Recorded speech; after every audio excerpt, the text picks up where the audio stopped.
E aí pessoal, tudo bem? Galerinha do primeiro ano, aqui é o professor Roberto, Betão aqui na área. E hoje nós vamos falar sobre as principais forças da dinâmica, tá? Vem comigo, vamos ter essa aula agora.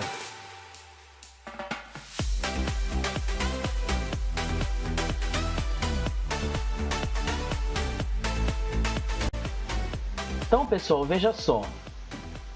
Pega o material de vocês do poliedro aí, acompanhem comigo aqui, tá? Eu vou explicando aqui o conteúdo aqui mesmo no próprio material. Eu acho assim mais fácil e talvez vocês me acompanhem de uma forma melhor, tá? Uma outra coisa que eu vou avisar, esse capítulo, né, eu vou dividir ele em duas etapas. Primeiro eu vou falar sobre as forças, tá? Vou explicar sobre cada força, quando e que situações cada força é usada e aplicada, né?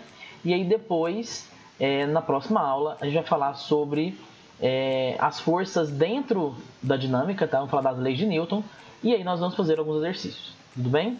Vamos lá então. Vamos falar então sobre as interações fundamentais e as forças, né? Ou seja, a gente vai enumerar cada tipo de força, tá? Eu vou dar um exemplo, vou explicar para vocês, tá? E aí a gente continua com a aula. Então, primeiramente, falar sobre a força-peso. Gente, primeira coisa sobre a força-peso, eu gostaria que vocês dessem uma atenção especial para a força-peso, porque ela é uma força, se não for a principal, ela é uma das principais, é a que mais cai em vestibular, é a que mais vai depender, né, o conhecimento dessa força-peso para outros conteúdos futuros também. Ela é um pré-requisito para outros conteúdos mais para frente, tudo bem? Bom, vamos entender então o que é a força-peso. Para ilustrar muito bem, eu coloquei essa figura aqui, tá?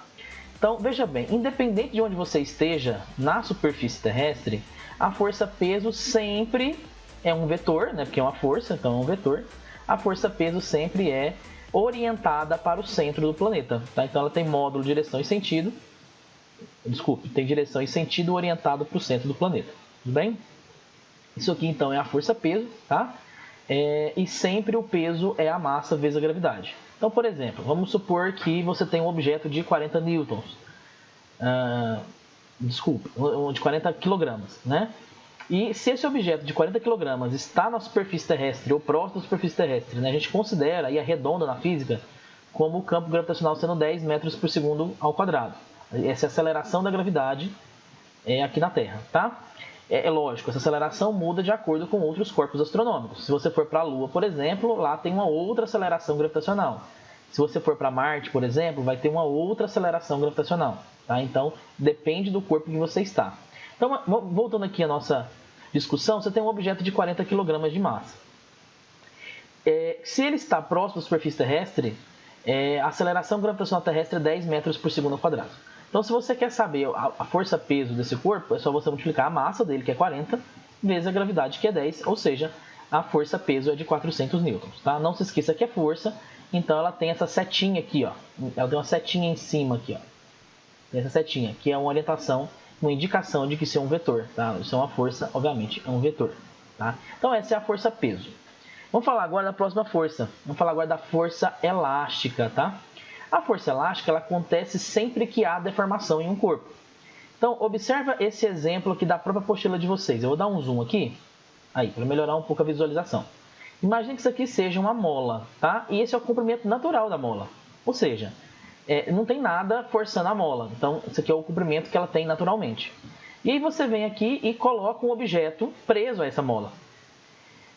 Já viu que esse objeto vai ter uma força-peso, que vai ser orientada para baixo aqui, né? Ela vai ter aqui uma força-peso, né? E esse peso vai puxar o objeto para baixo. Isso vai deformar a mola, tá? E essa deformação vai gerar uma força chamada de força elástica. Então, veja bem, olha só. Vou abrir aqui um outro exemplo para vocês entenderem melhor. Você tem um bloquinho preso a uma mola. Se eu vier aqui pegar essa mola e puxar ela para fora, ou seja, estou puxando ela para a direita, eu estou estendendo a mola e não comprimindo ela. Então, ela promove um deslocamento, ela promove uma deformação. Então, a força elástica ela ficará contra a deformação do objeto. Veja que a mola deformou para a direita. Agora, se eu pegasse esse mesmo bloquinho e empurrasse ele, tipo, comprimindo a mola, a minha força elástica não seria para a esquerda, seria para onde? Para a direita. Porque a força elástica sempre é contrária, né, à deformação do objeto. Tá bom? Então, isso aqui é força elástica, tá? Depois, nós temos uma outra força que é chamada de força de tração. Eu peguei um outro desenho aqui que eu achei super interessante, gente, para poder mostrar para vocês. Olha só. Isso aqui é um objeto, né, um bloquinho que está preso no fio e esse fio está preso no teto. Gente, em 99% dos casos, o exercício vai falar para vocês, despreze a massa do fio, tá? E esse fio também ele é inextensível. Ou seja, esse fio não deforma, a massa desse fio é uma massa desprezível, ou seja, não vou levar em consideração, tá? E, obviamente, como ele é inextensível, ele também não sofre nenhum tipo de deformação, tá? Então, todas as vezes que você tem fios ou cabos, você tem o que nós chamamos de força de tração, tá? Nesse caso desse bloco aqui, quem puxa o bloco para o centro da Terra, acabamos de falar, força-peso, né? Naquela força anterior. E nesse caso, a força de tração está mantendo em equilíbrio, né? Está contrária aqui ao peso, né? Para manter esse bloquinho em equilíbrio. Tá? Então, nesse caso aqui, a gente tem a força de tração e a força-peso contrárias. Tá? Então, sempre que você usar um fio, tá? Ou um cabo, algo maleável nesse sentido, você tem, então, uma força de tração. Tudo bem? Vamos seguir. Aqui nas forças de contato, eu gostaria de deixar bem claro que a força de contato é sempre que você tem o contato entre dois objetos. Por exemplo, essa pessoa aqui está em pé, em cima de uma rampa, né? Essa rampa está inclinada, né? Então, a força de contato aqui, né? É esse vetor vermelho aí que aparece na apostila de vocês. Tá? Só que essa força, ela tem alguns nomes específicos, tá? Que é o que eu quero mostrar para vocês agora. Vem aqui para vocês verem, ó. Aqui vai falar um pouco sobre a terceira lei de Newton. Isso aqui é para a próxima aula, tá? Eu vou pular essa parte aqui e quero falar sobre isso aqui. Quer ver? Cadê? Aqui, ó. Sobre força de contato. A questão da ação e reação também é lei de Newton. Não, aqui. É a normal e a peso. Tá? Eu quero falar sobre isso com vocês. Gente, a normal é uma força que... Imagina que seja a superfície, ó. Então, sempre a normal está perpendicular à superfície. O que isso quer dizer? Ela faz um ângulo aqui, ó, de 90 graus com a superfície. Tá? A força normal, ela sempre é contrário à tentativa de tentar empurrar o objeto para dentro daquele corpo. Então, por exemplo, essa pessoa aqui está pondo uma força com as mãos contra a parede. Então, para não deixar as mãos dessa pessoa entrar dentro da parede, ela aplica uma força contrária chamada de força normal. Tá? Então, por isso que a força normal sempre é perpendicular à superfície, ou seja, forma um ângulo de 90 graus. Nesse outro caso aqui, por exemplo, o balão ele está cheio, né? E o balãozinho está no teto, é aquele balãozinho de gás hélio, né? Que ele fica flutuando. Mas aí nesse caso ele bateu no teto e parou. Então nesse caso, observe que o teto está aqui, tá? E a normal ela é apontada para baixo. Observe bem isso, a normal está aqui, ó. A normal está para baixo. Então nesse caso aqui, tá? Nesse caso muito bem específico, a normal está para baixo porque o balãozinho está empurrando o próprio balão aqui contra o teto para cima. Observa que sempre é o contrário da tentativa de entrar em algum corpo, né? Dentro do outro. Então, por exemplo, olha essa caixa aqui. Essa caixa aqui, ela está em cima de um plano. Esse plano está inclinado, obviamente, né? Aqui, ó, bem reto aqui está a nossa força-peso, né? E aqui está a nossa força normal. A normal percebe que ela está formando aqui um ângulo de 90 graus com relação à superfície. Então, a normal sempre forma esse ângulo de 90 graus com relação à superfície e contra a tendência do objeto entrar dentro do outro. Então, por exemplo, nessa caixinha aqui, nesse bloco, né? Se não houvesse essa força normal, ele ia afundar dentro do chão. Né? Então, a normal está contra essa tentativa de entrar um corpo dentro do outro. Por isso que é uma força de contato. Né? Olha aqui para você ver nesse caso. Esse desenho aqui ilustra exatamente isso que eu quero mostrar para vocês aqui. Ó.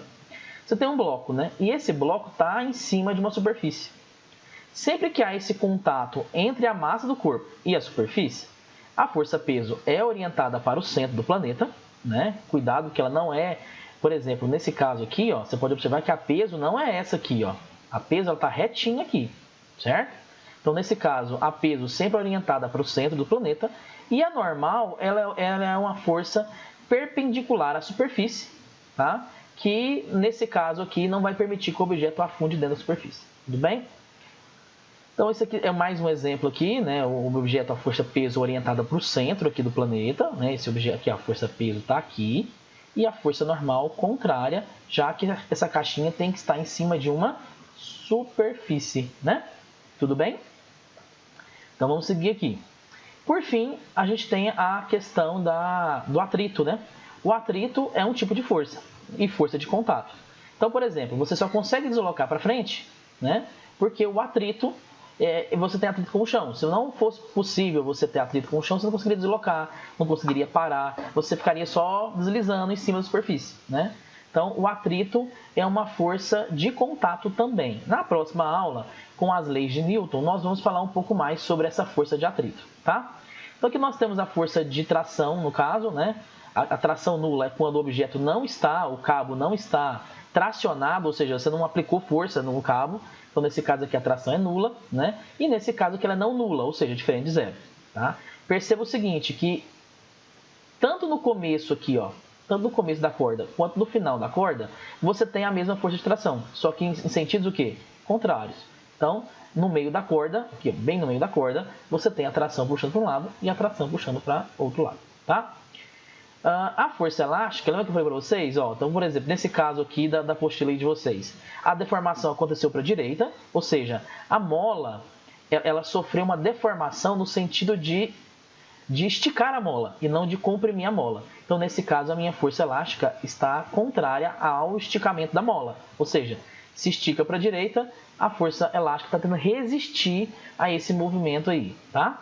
Nesse caso, aqui está comprimindo a mola, né? Ou seja, o meu deslocamento agora é para a esquerda, não para a direita. Então, observe agora a sua força elástica, ela é contrária, ela é para a direita.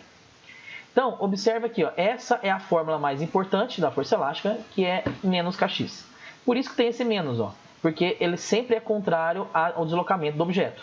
Então, por exemplo, se o objeto desloca para a esquerda, a força é para a direita. Por isso tem esse sinalzinho aqui de menos, tá?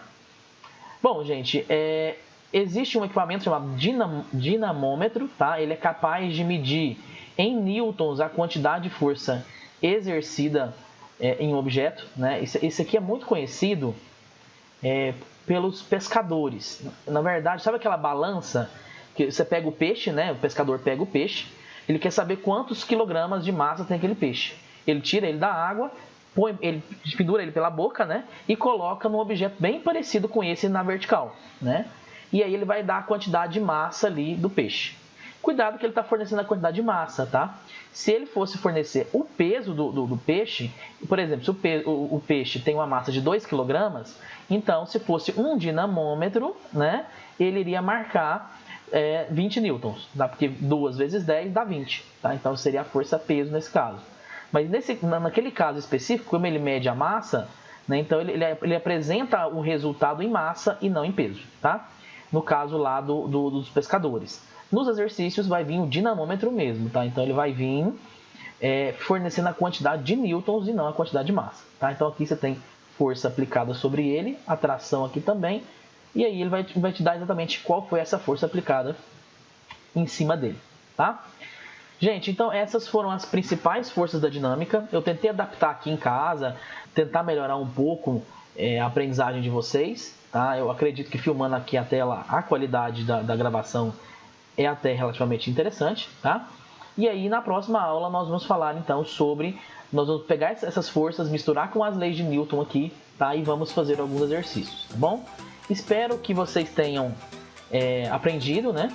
E na próxima aula a gente retorna falando sobre o princípio de ação e reação, tá bom? Um abraço e até a próxima aula.